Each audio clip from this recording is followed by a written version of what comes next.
Hi, my name is Joe Shaddix, and today I'm going to talk about Chapter 3, more specifically the part about the macro environment that a company operates in.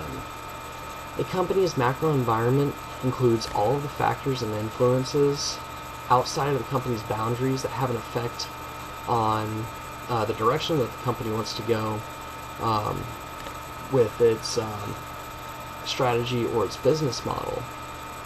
The book states that there are 5 main components of a company's macro environment, and the first one is general economic conditions, and these are things such as economic growth, the inflation rate, and trends in per capita income.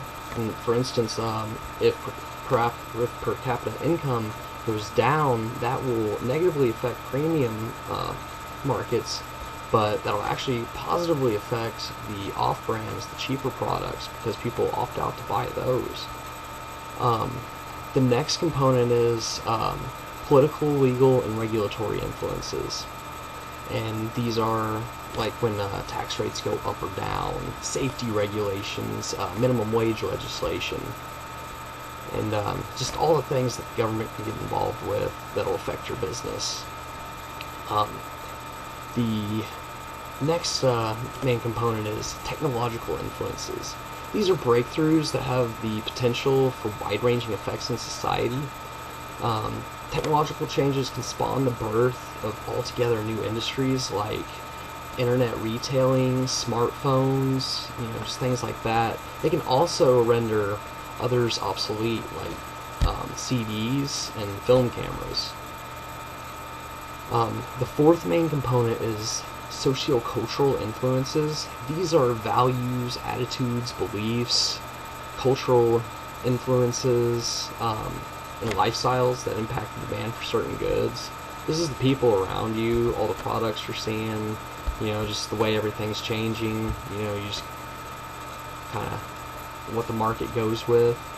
The final component is consideration of the natural environment.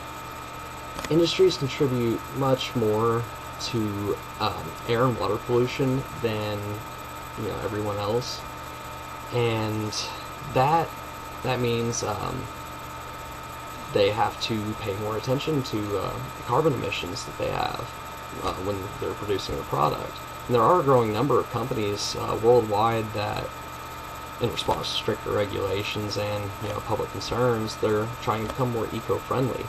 And that leads me into the article that I chose, and it's about how coal usage is actually being phased out from energy companies.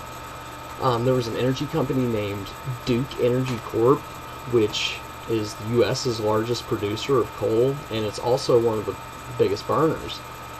They went from getting nearly 60% of their power generation from coal in 2005 down to 35.3% today.